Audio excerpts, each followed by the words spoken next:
আচ্ছা বলুন তো, আর কতদিন অন্যের কথা ভাববেন? সবাইকে ভালো রাখতে গিয়ে উদয় অস্ত পরিশ্রম করবেন? এবার অন্তত একটু নিজের কথা ভাবুন। কাল যদি টুক করে পৃথিবী ছেড়ে চলে যান, তখন তো আপনার নামটুকুও কেউ উচ্চারণ করবে না। কেউ বলবে বডি, কেউ বলবে লাশ। আপনজনেরা দেহ সৎকার করার জন্য তৎপর হয়ে উঠবে। ঘরদোর পরিষ্কার করতে হবে, এরপর স্নান খাওয়া দাওয়া করতে হবে।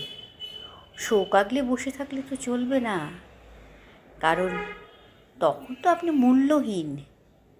যদিও জীবিত থাকতে কতটা মূল্যবান ছিলেন সেটা আপনি ভালো বলতে পারবেন। এরপর আপনার সম্পত্তি, জামা কাপড়, শীতের পোশাক সব কিছু নিয়ে ভাগাভাগি শুরু হবে।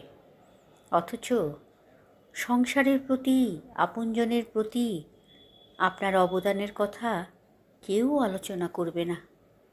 এমনকি আপনার শ্রাদ্ধের দিনও আপনাকে চোখের জলে কেউ স্মরণ করবে না। উপস্থিত সকলের আলোচনার বিষয়বস্তু থাকবে অন্য কিছু।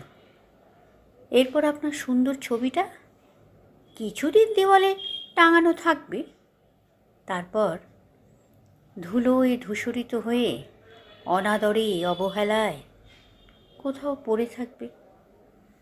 আপনাকে কেউ আর মনেও রাখবে না। তাই সময় থাকতে নিজের সুখ খুঁজে নিন, নিজেকে ভালোবাসুন, নিজের নামটাকে ভালোবাসুন। নিজের ঘরে আপনার সুন্দর সুন্দর মুহূর্তের ছবি রেখে মুহূর্তগুলো স্মরণ করুন। একটাই তো জীবন। কথাগুলো একবার ভেবে দেখবেন। ভালো থাকবেন।